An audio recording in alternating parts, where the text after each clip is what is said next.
Guys, welcome back to another video, and in today's video we're on the topic of how Donald Trump's swing state or battleground state chances just got significantly higher than before.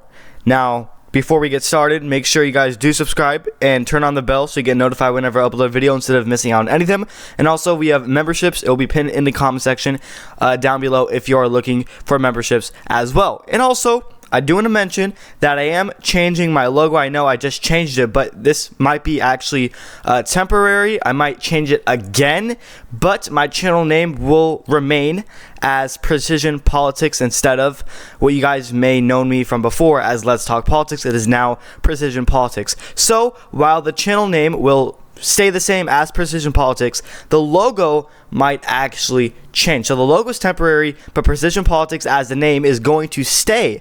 I just want to make that clear because I know the logo is not the best as of right now. It's just temporary. And now back to the topic of today's video. So Joe Biden has now hit a new all-time low.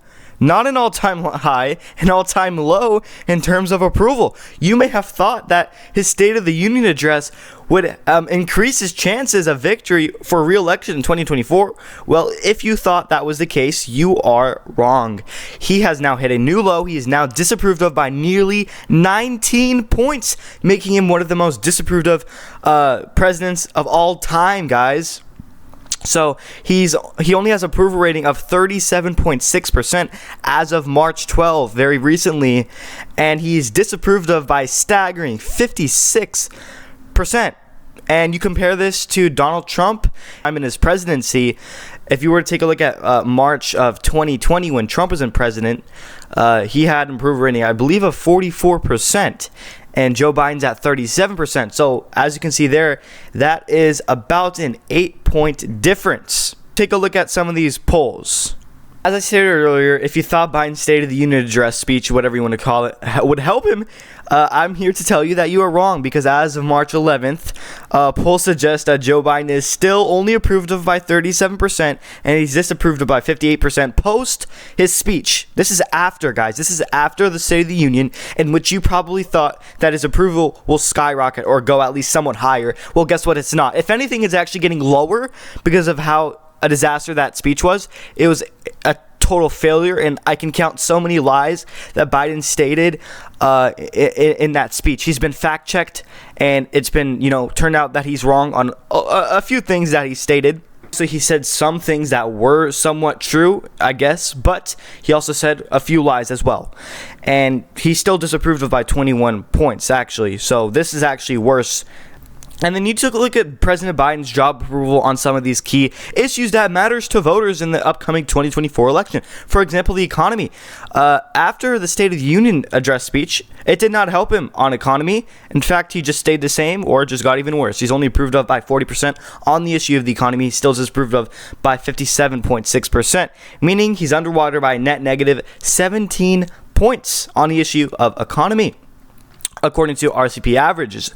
And then you take a look at another issue, foreign policy, these foreign wars that we are getting ourselves into because of what Biden is doing. 59% disapprove of Biden and only 37% approve on him on this issue, meaning he's underwater by net negative 22 percentage points, which is actually worse than the economy, if you thought that would get even worse. And if you thought that would get worse, you take a look at immigration. Joe Biden is the most disapproved of on the issue of immigration.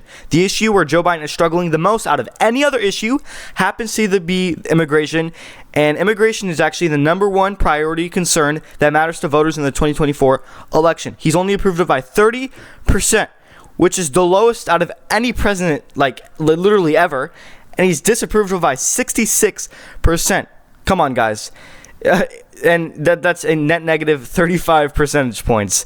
So if you thought any of those were bad, immigration has to be the worst, obviously. So I'm sure these border states, when we're talking about the swing states, states such as Arizona, like Georgia, even not really Georgia, but actually Georgia, you take a look at Lincoln Riley, what happened there. That's considered a border state now. And then Texas, New Mexico, those states won't pan out well with Biden, considering that he's underwater on the issue of immigration by net negative 35 points. And inflation is still bad. He's underwater by net negative 28 points. He's only approved of on inflation by 35 points, and he's disapproved of by a staggering 63 points. If you thought inflation was going low, which is what some people say, it's not at all. And Americans don't feel this way because obviously he's disapproved of by so much on this issue. And then people think that crime is low. Well, guess what? It's not. He's underwater by negative 19 points. You take a look at some of these shopping places like Target. I believe they have to put like cases over their items so that way people don't rob them in California. You take a look at that. And then approve rating 37%, only approve of him, while 56.5% actually disapprove of him, meaning on the issue of crime, he's underwater by net negative 19 percentage points. And you take a look at other foreign conflicts like Israel-Palestine conflict or Gaza or Hamas, he's underwater by nearly 28 points, which is even worse. So he's only approved of by 33%, and he's going to be disapproved of by 61% on this issue. Well, you take a look at some of these swing states. This is what I mean by the title of this video, where Donald Trump's chances of these swing states got significantly higher, and Joe Biden's chances of these swing states got significantly lower. Because, for example, you take a look at the issue of Israel-Palestine. Michigan has roughly 240,000 Arabs. And if those people don't turn out for Biden, that might be enough to actually cause him to lose the entire state. I'm not saying those type of people will vote for Trump. They won't. But what they can do is just not turn out and not vote for Biden, which will actually hurt him. And it actually may help Trump with the popular vote as well, which is why I think Trump is going to do very well with the popular vote, better than in recent past elections, better than usual. And for those of you who are wondering whether Robert F. Kennedy Jr. is going to hurt Trump or Biden more, who's going to hurt more, I think he's actually going to hurt both of them equally. Robert F. Kennedy Jr. himself actually stated that basically he's not really hurting more than the other. He's basically taking votes away from both of them equally, but he said slightly he is hurting Trump a little bit more. But I don't think that's going to matter because as of today, Robert F. Kennedy Jr. is polling at 13 percentage points nationwide, and Joe Biden's at 38 points. He can't even crack 40. And Donald Trump has a 3-point lead of 41% in this 5-way race between these third-party candidates or independents, Kennedy, Cornel West, and Jill Stein. And then if you take away those factors, Trump actually expands his lead even more. So those of you who are wondering that if Robert F. Kennedy takes away from Trump, it might cost an election. No, it doesn't. Trump is still up by 3 points in the popular vote. And this is good for a Republican. Even if Trump was down, even if Biden had a lead in the popular vote by 2 points, that would still be good for Trump. Because Republicans are not supposed to be doing good in the popular vote. And considering the fact that Trump is up by 3 points in the popular vote is bad news for Biden. And you may make the case that, Republicans had the popular vote in the 2022 midterms, but the Democrats still won in the Senate. Okay, I guess that's fair to say. But when that's the midterms. You take a look at the presidential level, you never usually see this, right? So that's where I'm at. And then you take a look at some of these swing states. We're going to fill out the map, and this is what I mean by the title of this video, where Trump is doing very well in some of these swing states, and I think he's leading on all 5 of them, actually. With that being said, you take a look at Georgia, for example, out of March 11th. Very recently, The Hill/Emerson College, those pollsters suggest that Trump is up in the state by 7%. And it's not an outlier, guys. Trump leading by 7 points in Georgia is not an outlier. This has been happening consistently. You take a look at February 28th compared to March 11th. They both have him up by 7 points, and they are different pollsters. So everything is lining up with the polling data, suggesting that Trump is going to do very well in the state of Georgia. Not just Georgia. You take a look at some of these other swing states. We're going to get there in just a moment, but we're going to fill these out. That is a likely margin. That is considered likely for Donald Trump. Let's fill out this map as we go on with these. And then another swing state, which is another border state in which Biden is the most disapproved of on the issue of immigration, which Arizona, as we all know, is a border state. And with that being said, since he's most disapproved of on the number one issue, which is immigration that matters to voters in this year's election cycle, considering that he's not going to perform good, he's not going to perform well among these border states, which he did back in 2020.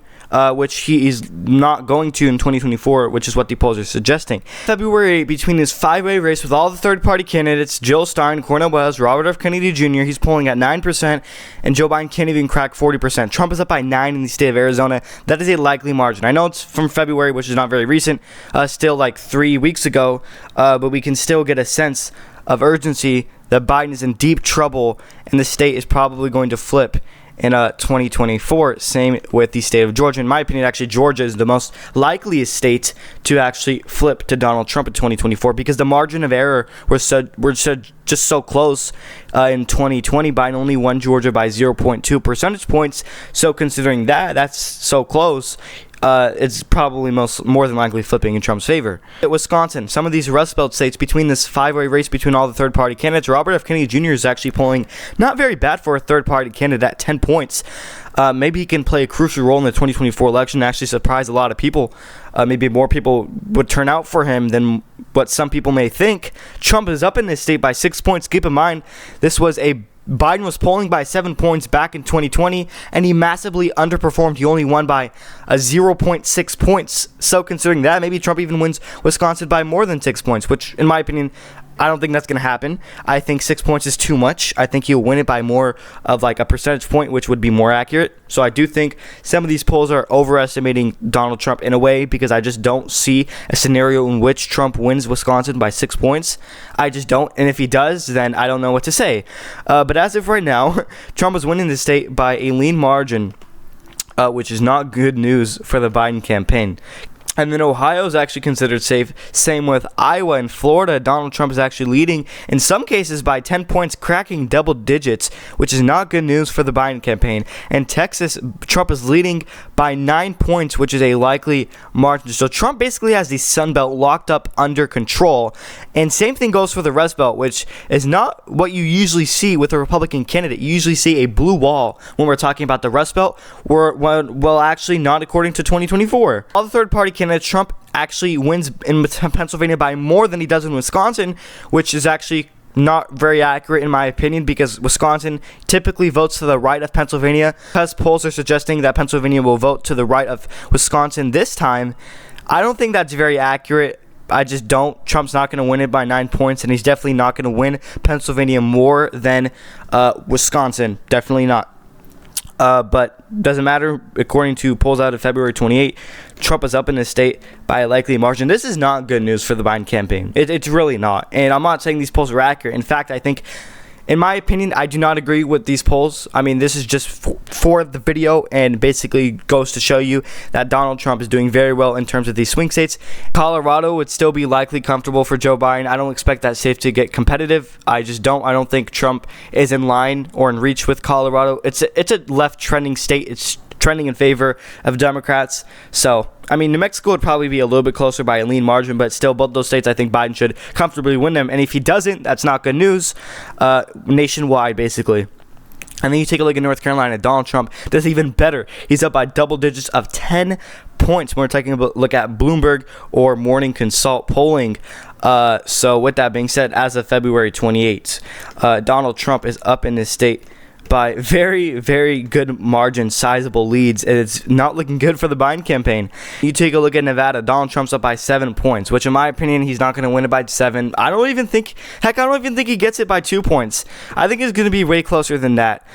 So, I mean, this is not my opinion. This is based off polls, but Donald Trump is up in Nevada by a likely margin. And then you take a look at Michigan, which is going to be very interesting to watch, considering that Joe Biden is very disapproved of on the issue of the Israel/Palestinian war, which, like I stated back earlier, that 240,000 Arabs live in the state of Michigan, which I'm not saying all of those people will vote, but even if they don't turn out for Trump, which I think they're not going to, they just definitely won't turn out for Biden, which is going to cost them with low turnout, and which is you actually saw with the primary, 110,000 people voted uncommitted, which is not good news. And same thing goes for Minnesota. It was a little bit less, but still a good margin for the uncommitted protest votes. But that's not good news for the Biden campaign. And Trump received more votes in the Michigan primary than Biden did. And I know Biden is the incumbent, so it kind of makes sense. But considering that over 100,000 people voted and committed is not good news for the Biden campaign. I think this is actually more on the accurate side, in which Trump is only up in Michigan by 1 percentage point, which, keep in mind, is very good for a Republican, considering the fact that Michigan always usually votes to the left in presidential elections. Not this time around, though. Trump is barely up by a tilt margin in this scenario.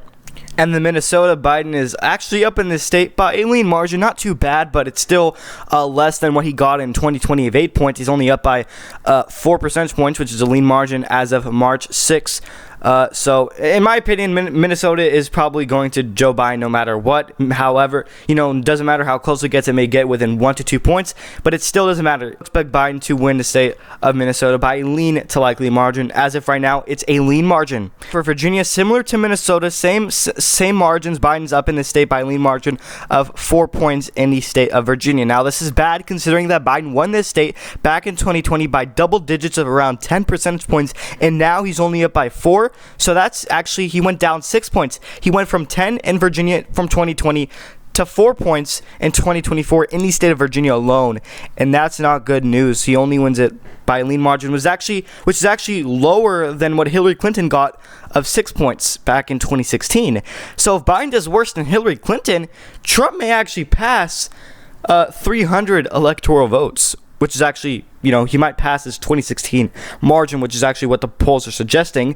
This is not my prediction, by the way. This is what the polls are saying. And as of New Hampshire, now this is probably one of the brighter news for the Biden campaign. He's actually up in Wisconsin by 6 points, which is actually not bad considering that in every other swing state, he's actually doing far worse. So this is probably the best news for Biden. He's leading in more than 6 key swing states in the 2024 election. As of today, Trump gets 313 electoral votes, which is what the polls suggest, to Biden's 225 getting crushed.